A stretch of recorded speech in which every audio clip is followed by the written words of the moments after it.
Previously on Dealing with Dinosaurs on Noah's Ark, we made the biblical case for why dinosaurs actually went on board the Ark, and also showed the fossil record supports the biblical account of Noah's flood by demonstrating various kinds of creatures were buried together all at the same time, rather than over a supposed millions of years time frame. Join us now as we deal with a related question. If humans and dinosaurs coexisted at the time of Noah's flood, then why have no human and dinosaur fossils been found together? In part 3 of Dealing with Dinosaurs on Noah's Ark.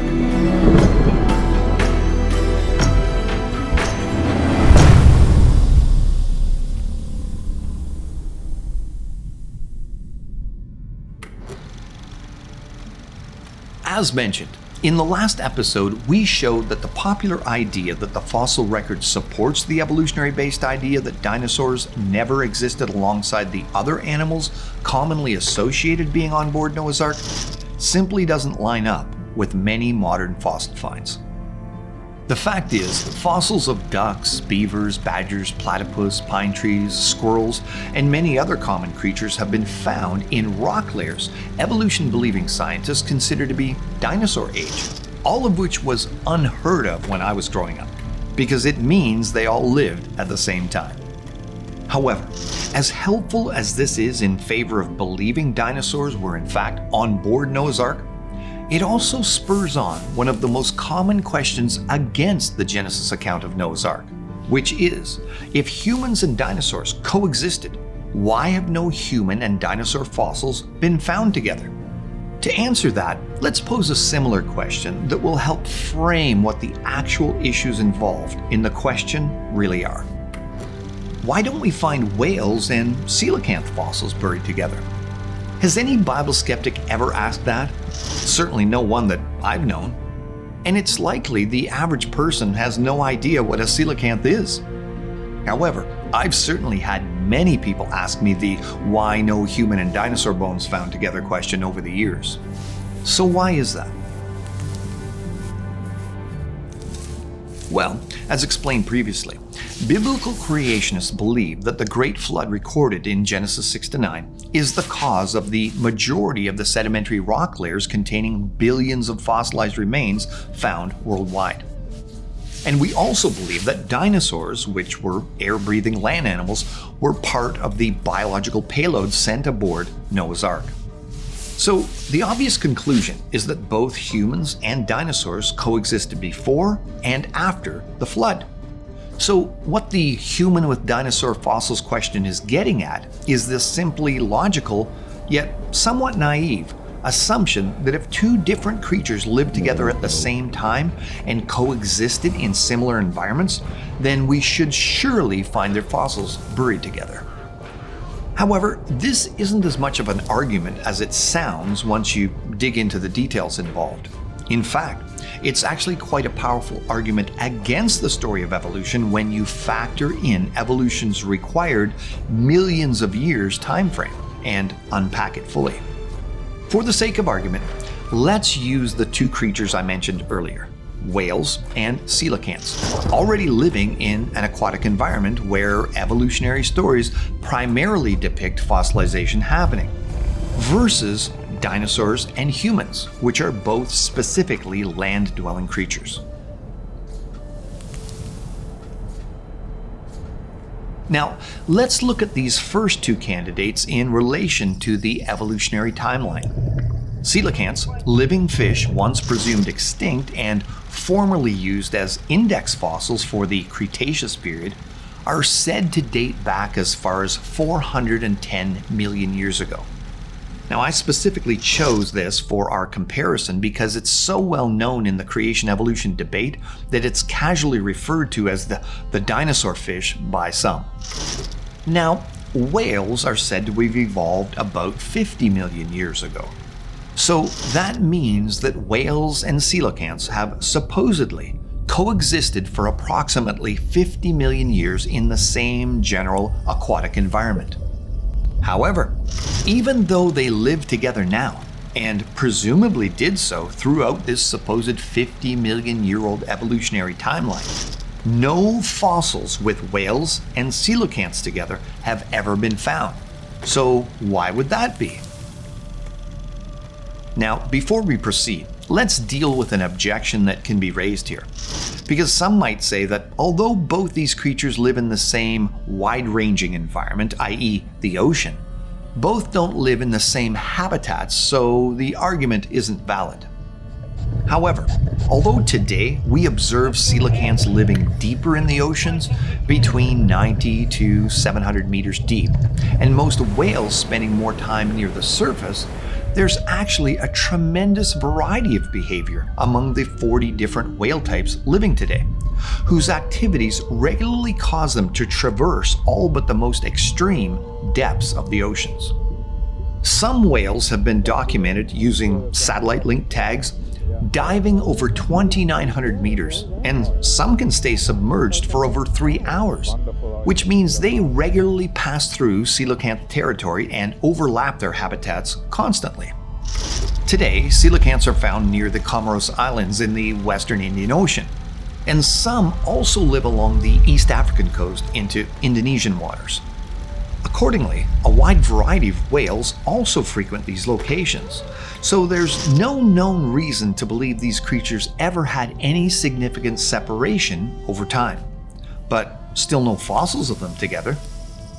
Now, skeptics might try to say that all of what we've discussed doesn't provide sufficient opportunity to expect fossils of them to have been found together, as whales generally stayed closer to the surface and coelacanths mostly lived in deeper waters over the last 50 million years, even though there's no way to definitively verify that.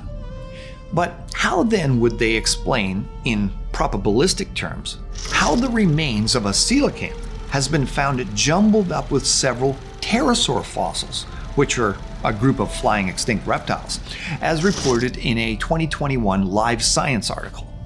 It stated, "The fossilized lung was part of a large slab uncovered in phosphate beds in Ouedzem in Morocco, which contains several other bones belonging to pterosaurs."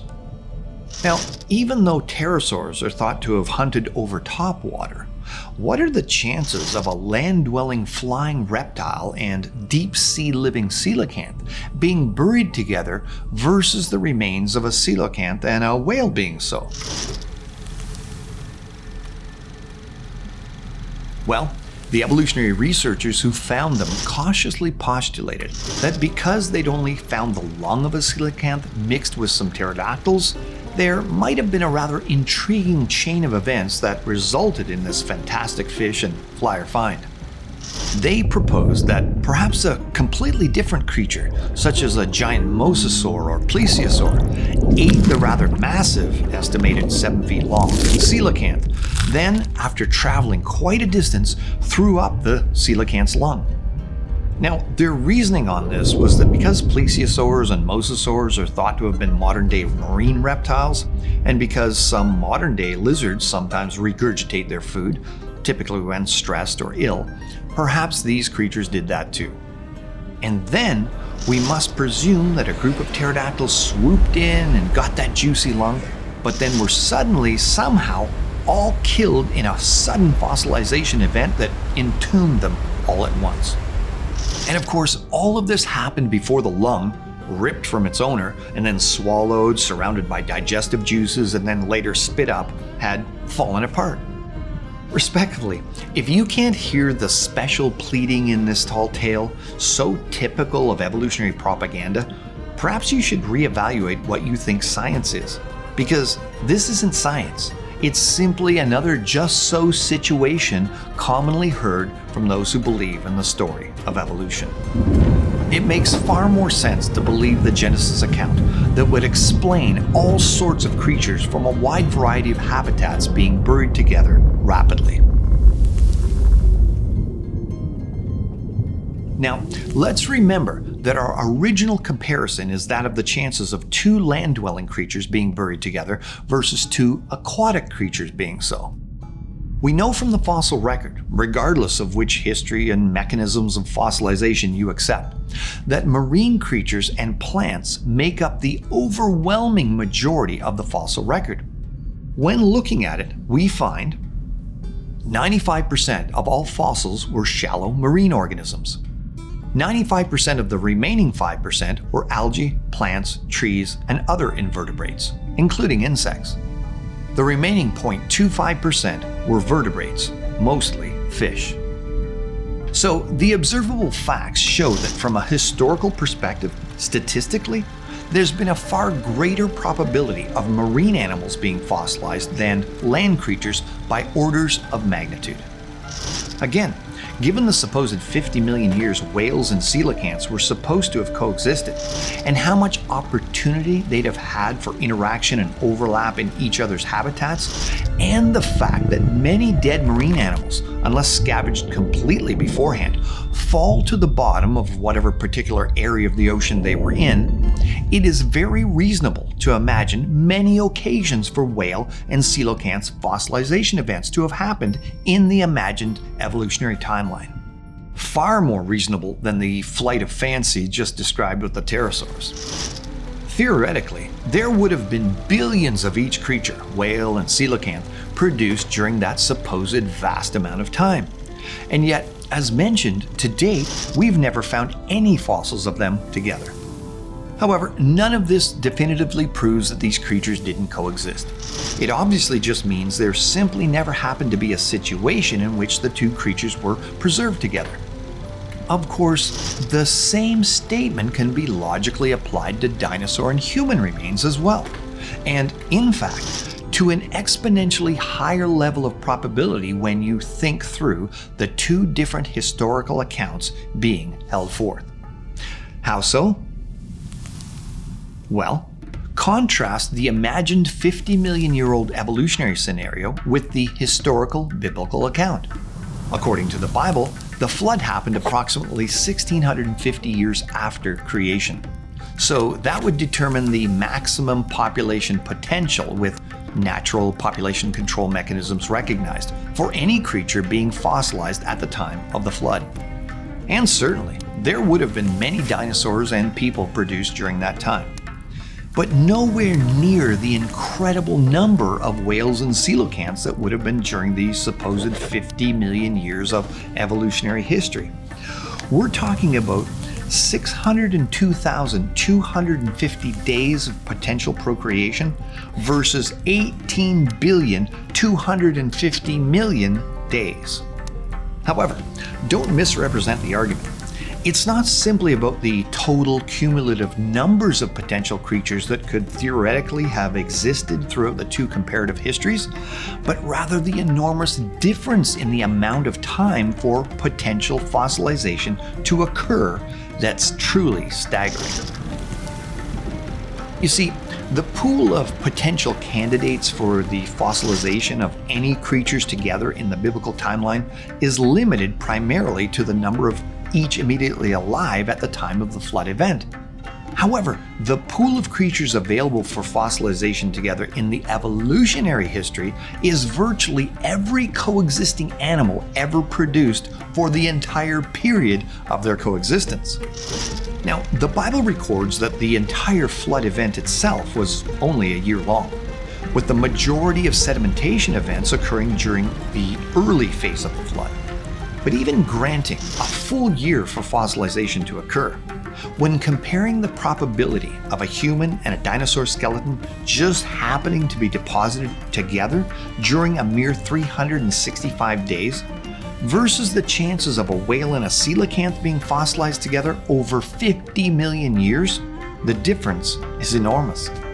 Not to belabor the exact theoretical circumstances under which any of these creatures might have died together, but in a pure time comparison, we're not talking even close to a 1 in a million shot here.